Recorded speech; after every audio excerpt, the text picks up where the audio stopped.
నమస్తే, నేను మీ Satish. Raghurama Krishnam Raju custodial torture కేసులో జగన్మోహన్ రెడ్డి అరెస్టుకు రంగం సిద్ధమవుతా ఉందా అంటే, ఈ కేసులో చోటు చేసుకుంటున్న కొన్ని కీలక పరిణామాలు దానికే సంకేతం ఇస్తూ ఉన్నాయి. మరి ఏమిటి ఆ కీలక పరిణామాలు అంటే, అందరికీ తెలుసు ఇప్పటి వరకు ఈ కేసులో A1గా అప్పటి సిఐడి చీఫ్గా ఉన్నటువంటి పివి సునీల్ కుమార్ ఆయన ఉన్నారు. A2గా పిఎస్ఆర్ ఆంజనేయులు ఆయన ఐపీఎస్ అధికారి. A3గా వైఎస్ జగన్మోహన్ రెడ్డి గారు ఉన్నారు. కానీ ఇప్పుడు వైఎస్ జగన్మోహన్ రెడ్డిని ఈ కేసులో A1గా చేర్చబోతా ఉన్నారు పోలీసులు అనేటువంటి కొంత సమాచారం కూడా అందుతూ ఉంది. అది ఎలాగా, ఎందుకు అంటే, ఈ కేసులో ఇప్పటికే పివి సునీల్ కుమార్ మొదలుకొని సునీల్ నాయక్ వరకు, బీహార్ క్యాడర్కి చెందినటువంటి ఐపీఎస్ అధికారి సునీల్ నాయక్ వరకు అందరినీ పోలీసులు విచారించారు. ప్రధానంగా ఈ కేసు విచారణ అధికారిగా ఉన్నటువంటి విజయనగరం ఎస్పీ దామోదర్ గారు, ఆయన నేతృత్వంలో టీం వివిధ కోణాల్లో అందరినీ కూడా విచారించారు. అందులో కీలకమైనటువంటి ఆధారాలు కూడా సేకరించారు. కాకపోతే ఈ కేసులో సంచలన అభియోగాలు ఎదుర్కొంటున్నటువంటి బీహార్ క్యాడర్ చెందిన ఐపీఎస్ అధికారి సునీల్ నాయక్, మరి ఆయన హైకోర్టు ఆదేశాలతో మార్చి 5వ తారీఖు నుంచి 11వ తారీఖు వరకు విచారణకు హాజరయ్యారు పోలీసులు. ఆ విచారణలో పోలీసులు కొన్ని కీలకమైనటువంటి ఆధారాల్ని సేకరించారు.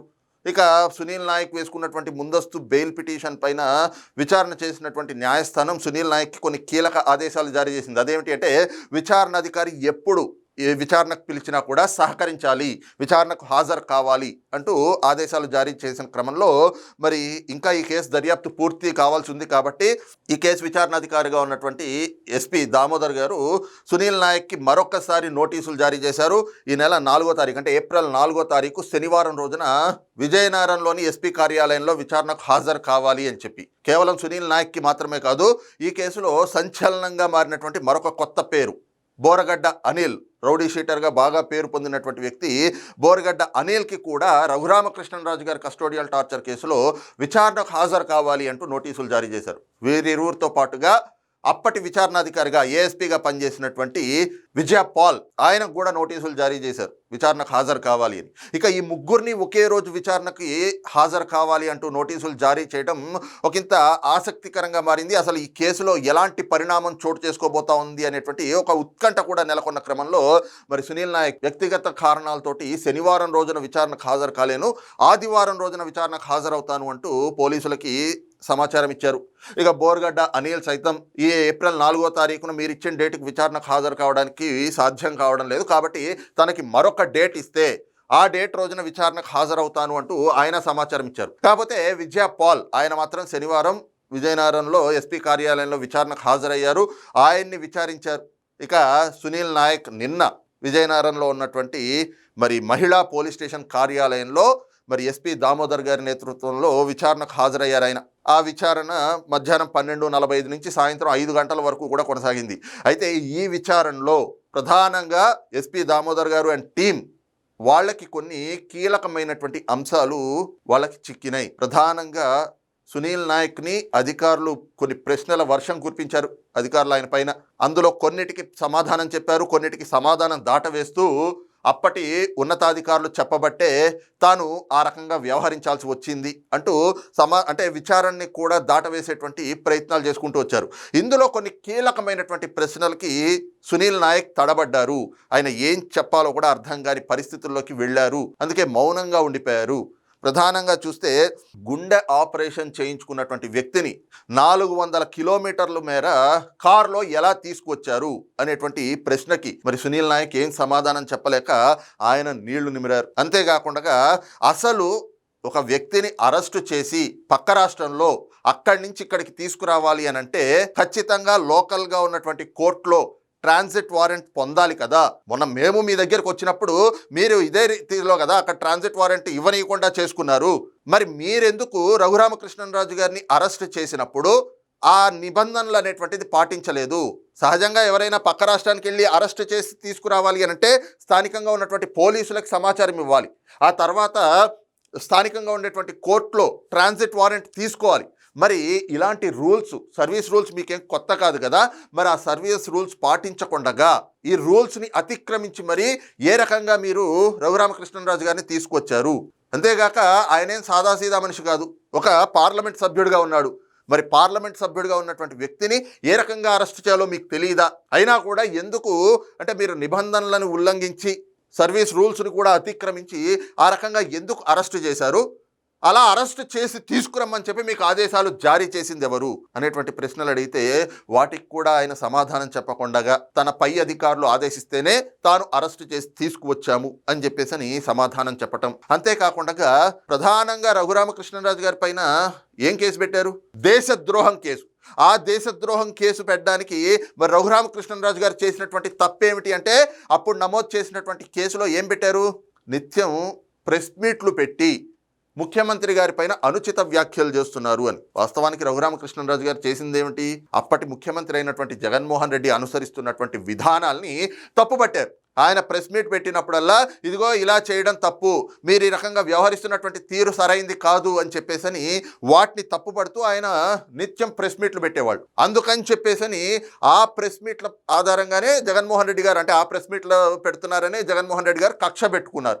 అందుకే ఆయన్ని అరెస్ట్ చేసి తీసుకురావాలి అని చెప్పి ఆదేశాలు జారీ చేసి ఉండొచ్చు. అయితే ఇవే అంశాలని సిఐడి అధికారులు ఆ రోజున దేశద్రోహం కేసు పెట్టినప్పుడు వాళ్ళ ఎఫ్ఐఆర్లో పేర్కొన్నారు. దానికి నిన్న విచారణ అధికారిగా ఉన్నటువంటి ఎస్పీ దామోదర్ గారు ఆయన సునీల్ నాయక్ని ఇదే అడిగారు. ప్రెస్ మీట్లు పెట్టిన దానికి దేశద్రోహం కేసు పెడతారా? మీరు కూడా ఒక ఐపీఎస్ అధికారి కదా, దేశద్రోహం కేసు పెట్టేటప్పుడు మరి దానికి సంబంధించి వాళ్ళు చేసినటువంటి తప్పులేమిటి, ఆ తప్పులకు సంబంధించినటువంటి ఆధారాలు కూడా చూపించేటువంటి ఇది అంటే ఎవిడెన్స్లు మీ దగ్గర ఉండాలి కదా. మరి ఆ రకంగా రఘురామకృష్ణరాజు గారు దేశద్రోహం చేసినట్టుగా మీరు కేసు పెట్టారు. మరి ఆయన చేసిన తప్పేమిటి, దానికి మీ దగ్గర ఉన్నటువంటి ఆధారాలు ఏమిటి అంటే దానికి కూడా సమాధానం దాటవేశారు. అయితే పూర్తిగా నిన్న జరిగినటువంటి విచారణతో పాటుగా గతంలో జరిగినటువంటి విచారణలో కూడా మరి పోలీసులు సేకరించినటువంటి ఆధారాలు ఇవన్నీ కూడా ఏం సూచిస్తూ ఉన్నాయి? ప్రధానంగా చూస్తే ఒక సిఐడి చీఫ్గా ఉన్నటువంటి పివి సునీల్ కుమారో, లేదంటే ఒక ఐపీఎస్ అధికారిగా సిఐడిలో ఐజీగా ఉన్నటువంటి మరి సునీల్ నాయక్ లాంటి వాళ్ళు, డిఐజీగా అనుకుంటా నాకు తెలిసి సునీల్ నాయక్ లాంటి వాళ్ళు, వీళ్ళకేమీ రఘురామకృష్ణరాజు గారితో వ్యక్తిగత కక్షలు కాదు కదా. అంతేకాకుండా ఒక సిట్టింగ్ ఎంపీ, అందులోనూ అధికార పార్టీ ఎంపీ, ఆయన్ని ఒక సిఐడి చీఫ్ స్థాయిలో ఉన్నటువంటి అధికారి అరెస్ట్ చేసి తీసుకురావడం అంటే ఇది ఖచ్చితంగా ఏదైతే ప్రభుత్వ పెద్దల ప్రమేయం లేకుండా జరిగేటువంటి వ్యవహారం కాదు. అంటే దీని వెనకాతల ఖచ్చితంగా ప్రభుత్వ పెద్దల ఆదేశాలు, వాళ్ళ అండదండలు ఉండబట్టే ఒక సిఐడి చీఫ్గా ఉన్నటువంటి పివి సునీల్ కుమార్ మరి ఆ రోజున రఘురామకృష్ణరాజు గారిని అరెస్టు చేసేందుకు గాను ఆయన పైన దేశద్రోహం కేసు పెట్టండి అని చెప్పి, ఎందుకంటే కేవలం ప్రెస్ మీట్లు పెట్టారు అని చెప్పి సుమోటోగా కేసు నమోదు చేశారు. ప్రెస్ మీట్లు పెట్టిన దానికి సుమోటోగా కేసు నమోదు చేస్తే దేశద్రోహం చేశారు అని నిరూపించేటువంటి ఆధారాలు ఉండాలి కదా. అవేమీ కూడా లేవు. మరి ఏమీ లేకుండా ఆయన పైన కేసు పెట్టి ఆయన అరెస్ట్ చేసి తీసుకొచ్చారు అని అంటే ఏ రకంగా తీసుకురాగలుగుతారు? ఇప్పుడు మరి పోలీసులు ఈ కేసులో సునీల్ నాయక్ని కావచ్చు, విజయ పాల్ని కావచ్చు, ఇంకా మిగతా వాళ్ళందరినీ విచారణ చేసిన క్రమంలో వాళ్ళందరి దగ్గర నుంచి కూడా రాబట్టినటువంటి సమాచారం కానీ సేకరించినటువంటి ఆధారాలన్నీ కూడా ఖచ్చితంగా ఆనాటి ప్రభుత్వ పెద్దల ఆదేశాలు అండదండలతోటే రఘురామకృష్ణరాజు గారి పైన ఈ రకమైనటువంటి కేసు బనాయించారు. ఈ రకంగా కేసు బనాయించి ఒక రాజ్యాంగ విరుద్ధమైనటువంటి చట్ట ఉల్లంఘనకు కూడా పాల్పడ్డారు. అదేమిటి అంటే ఒక ఎంపీగా ఉన్నటువంటి వ్యక్తిని అరెస్టు చేసి తీసుకువచ్చి, అది కూడా పూర్తిగా సర్వీస్ రూల్స్ అన్నిటికీ విరుద్ధంగా. సర్వీస్ రూల్స్ ఏం చెప్తాయి? ఇతర రాష్ట్రాల నుంచి ఎవరినైనా అరెస్ట్ చేసి తీసుకురావాలంటే స్థానికంగా ఉండేటువంటి పోలీసులకు సమాచారం ఇవ్వాలి, ట్రాన్సిట్ వారెంట్ అక్కడ కోర్టులో తీసుకోవాలి. కానీ ఇవేమీ పాటించకుండా అరెస్టు చేసి తీసుకురావడమే కాక ఆయన పైన 3rd డిగ్రీ ప్రయోగించారు. ఆయన్ని కస్టోడియల్ టార్చర్కి గురి చేశారు. మరి ఇవన్నీ కూడా ఒక సిఐడి చీఫ్గా ఉన్న వాళ్ళు, ఒక ఐపీఎస్ అధికారో వాళ్ళంతటా వాళ్ళు స్వతంత్రంగా చేయగలిగినవి కాదు. ఇప్పుడు పోలీసులు ఈ కేసులో విచారణ అనంతరం వాళ్ళు ఇదే నిర్ధారణకు వచ్చారు. కాబట్టి ఈ క్రమంలోనే ఈ కేసులో మరి ఇప్పటి వరకు విచారించకుండా మిగిలిపోయింది ఒక్క జగన్మోహన్ రెడ్డి గారు మాత్రమే. కాబట్టి ఈ కేసులో ఇక నెక్స్ట్ జగన్మోహన్ రెడ్డి గారికి కూడా నోటీసులు ఇచ్చేందుకు మరి పోలీసులు సిద్ధమవుతా ఉన్నారు.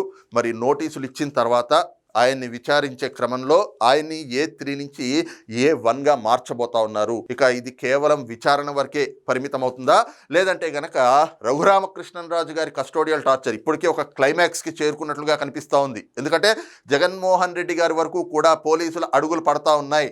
ఇక ఈ కేసులో అంతిమంగా కూడా మిగిలేది ఇంకా ఆయన ఒక్కడే కదా.